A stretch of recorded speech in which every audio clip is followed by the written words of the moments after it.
Hello and welcome to World Press TV. I'm Charlie Banks. And I'm Vanessa Chalmers. Here are today's headlines. Pole fitness is the new craze.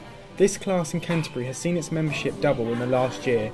Nationally, pole fitness participation has risen from 36% to 65%. Instructor Nicole Martin holds classes across Kent.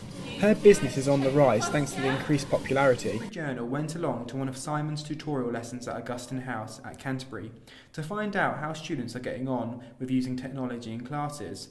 I asked him if this study has ever been done before. David Stroud, the senior chaplain at Canterbury Christ Church University, thinks that the church is moving in the right direction. I asked him if he's worried about the divisions within the church and even a possible breakup ahead.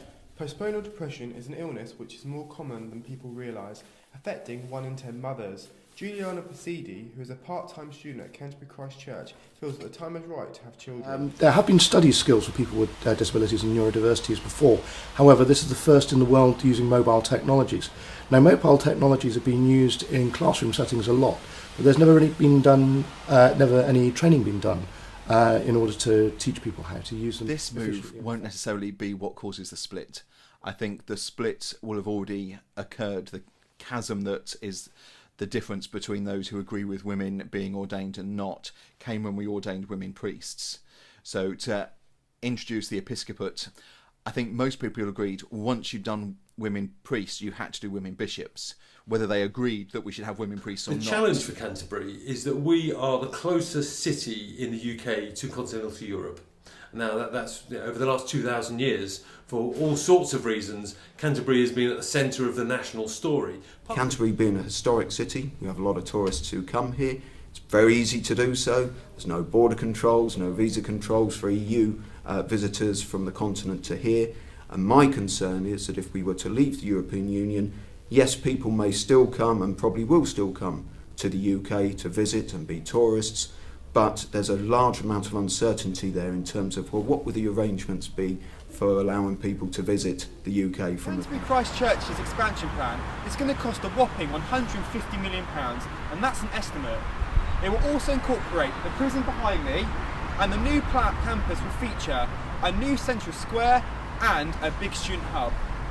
The plan is expected to last between 10 to 15 years. I'm standing in the butter market in Canterbury, and it's quite a peaceful scene, but this could be very different tomorrow, with the vegan activists expected to hold their protest outside Pork & Co, and now Pork & Co rallying support from their customers. It'll be interesting to see what actually happens.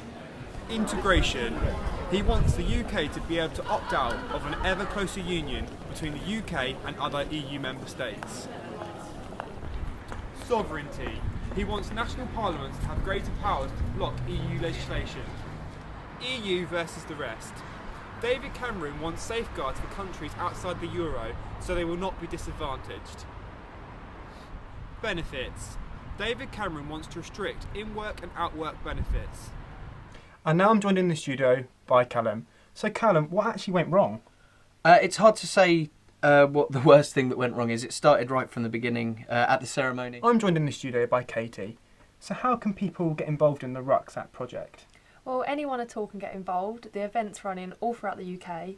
For example, Kent's had 2 bomb scares in the last 2 weeks, and on the second bomb scare, students actually remained in the library and refused to leave because they knew it was a fake. But God forbid, and that was a real bomb, they would have probably all been killed. That's kind of changing the opinions of mothers who are wanting to have children.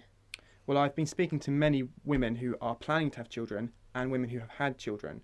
And the women who say they're planning to have children, this is really on their minds at the moment, because picture a young mother, you want to have a child, but obviously your husband or your partner is going to have to go out to work, and you rely on these services because you need that support. And have the NHS made. That's all from us here at World Press TV. From me, Charlie Banks. And me, Vanessa Chalmers. Goodbye.